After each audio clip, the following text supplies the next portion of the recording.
Welcome back to English 4.0, the radio show. Let's go!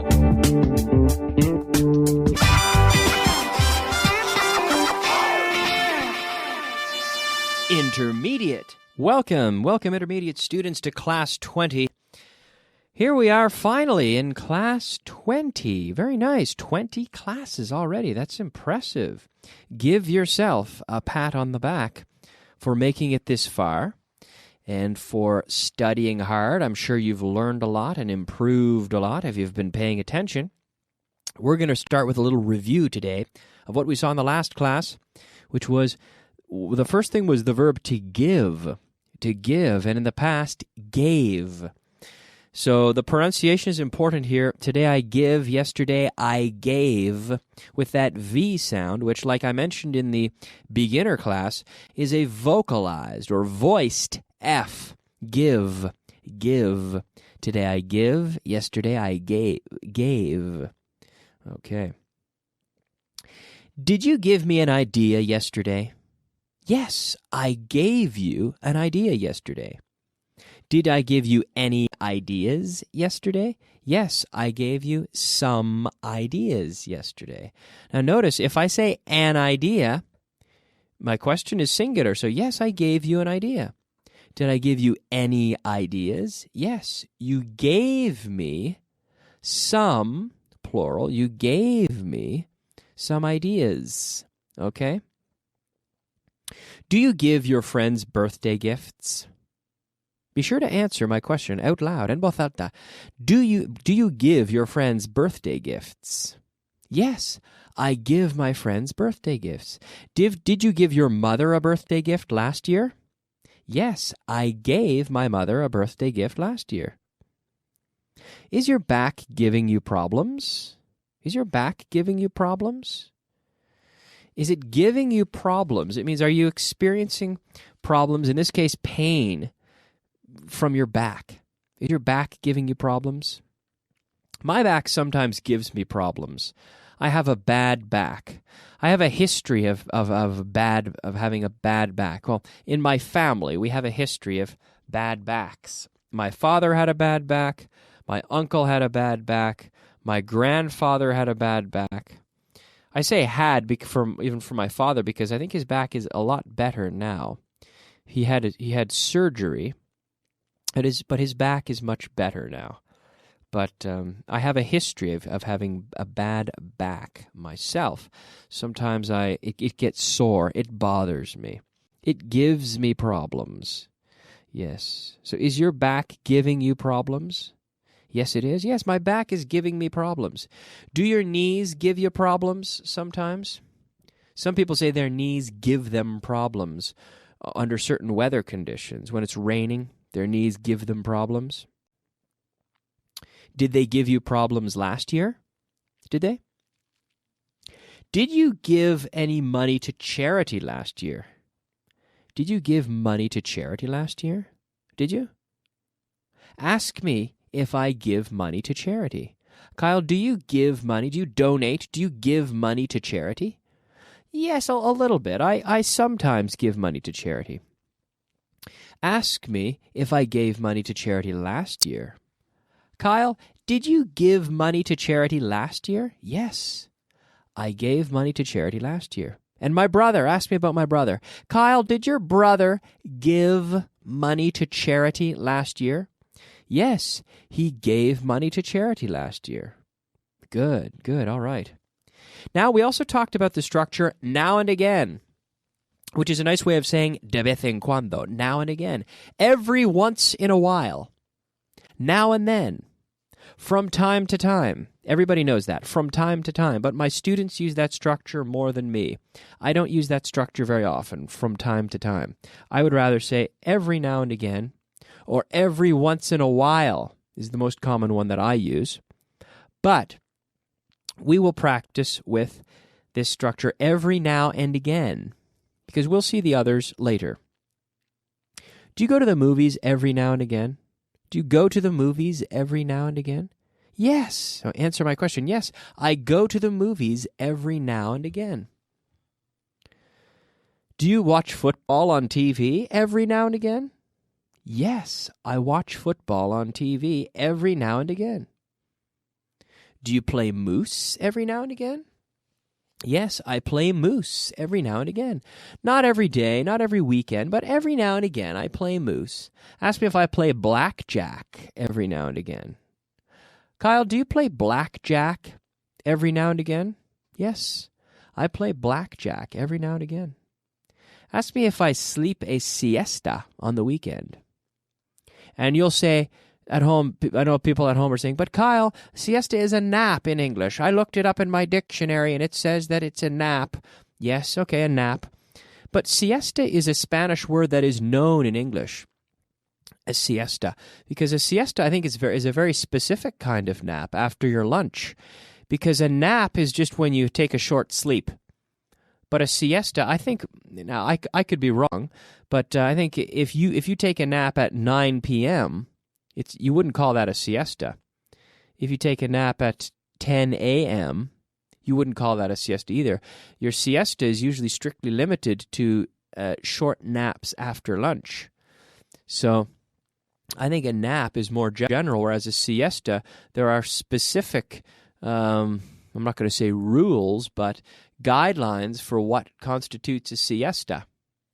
And it's typically a nap after lunch, right? So anyway, yes, every now and again I take a siesta on the weekend. I sleep a siesta, I could say. Do you drive out of town for the weekend every now and again? Yes, I drive out of town for the weekend every now and again. Do you play in the snow every now and again? Every now and again? Yes, I play in the snow every now and again. Do you eat in Chinese restaurants every now and again? Yes, I eat in Chinese restaurants every now and again. Do you drive a sports car every now and again? Yes, I drive a sports car every now and again. Not very often, but every now and again. Do you meet German people every now and again? Yes, I meet German people every now and again. Word of the day. All right, it's time now for our word of the day. Yes, our word of the day is to sue. The verb to sue. Demandar, to sue. Now, you can sue someone in court. You take them to court to sue them because they've done something that you don't agree with. They have done something that has damaged you or your belongings, and you feel that you deserve compensation, so you sue them. You try to sue them in court, and maybe you do succeed in suing them. So to sue, you take them to court.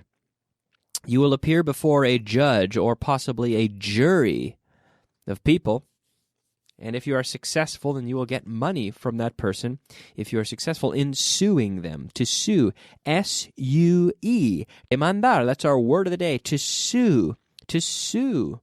I've never sued anyone. I hope I never get sued, and I hope I never have to sue anyone either. All right, let's move on now to Class 20. Here we are in Class 20.2. Following along in your student guide from home. Do you know how to? Do you know how to? How? Very important, this sound. To know how to. Do you know how to play the guitar? Yes, I know how to play the guitar. Or no, I don't know how to play the guitar. Did you know how to play the guitar when you were 5 years old? No, I didn't know how to play the guitar when I was 5 years old. Do you know how to drive a car?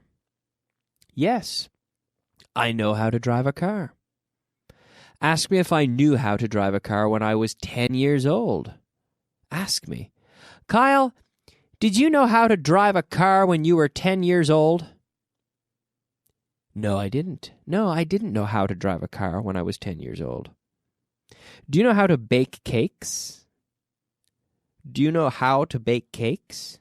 Yes, I do. Yes, I know how to bake cakes. Yes, I do. Ask me if I knew how to bake cakes when I was 10 years old. Did you know how to bake cakes when you were 10 years old? No, I didn't. No, I didn't know how to bake cakes when I was 10 years old. Do you know how to speak German? Do you know how to speak German? No, I don't know how to speak German. Do you know how to make a tortilla? A Spanish omelet? It's another word that I like to use in Spanish, tortilla, because for me an omelet is the French kind with lots of milk and cheese. Remember when I first came to Spain, I was living with a guy from Seville, and he said, "I'll show you how to make an omelet." And I said, "No problem, I know how to make an omelet." I went to the refrigerator, I got my cheese, I got my milk, I got my onions, which are in a tortilla, but I got all these extra ingredients, and he said, "No, this is a Spanish omelet. This is a tortilla española," which is different. Yeah, but I know how to make a good tortilla thanks to my roommate. I learned from him, and yes, I know how to make a tortilla. Do you know how to play golf? Do you know how to play golf? Ask me if I know how to play golf. Do you know how to play golf? Yes, I do. Yes, I know how to play golf. Ask me if I knew how to speak Spanish when I came to Spain. Ask me if I knew how to speak Spanish when I came to Spain. Did you know how to speak Spanish when you came to Spain? No, I didn't. I didn't know how to speak Spanish when I came to Spain. Ask me if I knew how to walk when I was 3. Did you know how to walk when you were 3? Repeat, did you know how to walk when you were 3? No. Well, yes, I did. Yes, sorry. Yes, I did. I knew how to walk when I was 3. Ask me if I knew how to play moose when I was 15 years old. Kyle, did you know how to play moose when you were 15 years old? No, I didn't. I didn't know how to play moose. To know how to. No, I didn't know how to play moose when I was 15 years old. Ask me if I know how to play moose now. Kyle, do you know how to play moose now? No, I don't. I don't know how to play moose. I know how to play poker, but I don't know how to play moose. Do you know how to play the guitar? No? No, I don't know how to play the guitar. Ask me if I know how to play the guitar. Do you know how to play the guitar, Kyle? Well, yes, I know how to play the guitar a little bit. Very little. Muy poco. Ask me if I know how to swim. Do you know how to swim? Yes, I know how to swim. Ask me if I know how to build an igloo. Kyle, do you know how to build an igloo? Yes, I do. Yes, I do. Growing up in Canada, I learned, and yes, I know how to build an igloo. Ask me if I know how to make sangria. Kyle, do you know how to make sangria? Yes, I do. Do you know how to make tinto de verano? Do you know how to make tinto de verano? Because I don't. Do you at home? Yes, I do. Oh, good, good. Do you know how to make calimocho? Calimocho, which I think is wine and Coca-Cola, right? Calimocho. Do you know how to make calimocho? Yes, I do. Okay, very good. Vocabulary of the day. Averiguar, enterarse. Our vocabulary of the day, starting off here, averiguar, enterarse, to find out. To find out. Identificar, to identify. To identify. Adecuado, adequate, adequate. De todos modos. Anyway, anyway. Aspecto, apariencia. Appearance. Very good, appearance. So we had to find out. Averiguar, enterarse, to find out. I'm still trying to find out the answer. To find out is like to discover. To find out the answer. To find out the solution. Identificar, to identify. I have to be able to identify what is important and what is not. Adecuado, adequate, adequate. I hope this is adequate. I hope this is enough. De todos modos, anyway, anyway. Anyway, we'll move on. Appearance, aspecto, apariencia, appearance, appearance. Okay. You can tell by my appearance that I'm not Spanish because I don't really look Spanish. You can tell that I'm a foreigner by my appearance. All right, it's time now to talk about a phrasal verb. Everybody loves phrasal verbs, right? The phrasal verb to pick up. Coger. To pick up. Well, coger in the sense of pick up the pen, for example. But we can also pick up a person from the airport, for example. So usually in Spain, nobody picks me up at the airport. But when I go home to Canada, my parents, they drive to the airport. It's an hour and a half, or actually about 2 hours from my hometown. But they drive to the airport to pick me up. To pick me up. Did you pick me up at the airport yesterday? Please answer my question. Did you pick me up at the airport yesterday? No, I didn't pick you up at the airport yesterday. Did you pick me up at the airport last week? No, I didn't pick you up at the airport last week. Did you pick your brother up at the airport yesterday? No, I didn't pick my brother up at the airport yesterday. Ask me if I picked my brother up at the airport last week. Kyle, did you pick your brother up at the airport last week? No, I didn't, no. Ask me if I picked up a book while I was in the airport waiting. So I picked up a book. Now, I don't mean, I could mean to physically lift it, to coger un libro, to take it from a table, for example. But here, to pick one up can be to buy something as well. So while I'm at the supermarket, I think I'll pick up some onions. We need some onions. I'll pick them up at the supermarket. Okay? While I'm in the shop, I decided to pick up some bread. I decided to pick up Bruce Springsteen's last CD. I wasn't expecting to buy it, but I decided to pick it up. I picked it up. Did you get it? Did you pick it up? Yes, I picked it up. Ask me if I picked up a giant sombrero while I was in Mexico. One of those big Mexican hats, the giant Mexican sombrero. Ask me if I picked one of those up when I was in Mexico. Kyle, did you pick up a giant Mexican sombrero while you were in Mexico? Yes, I did. I picked up a giant sombrero in Mexico. Yes. So to pick up. So to pick up in this case to buy something. Or we can say to pick up the pen from the table. It's on the table. I'm going to pick it up. I'm going to pick it up and then I'm going to put it down. Pick up, put down. And to pick up a person from a place.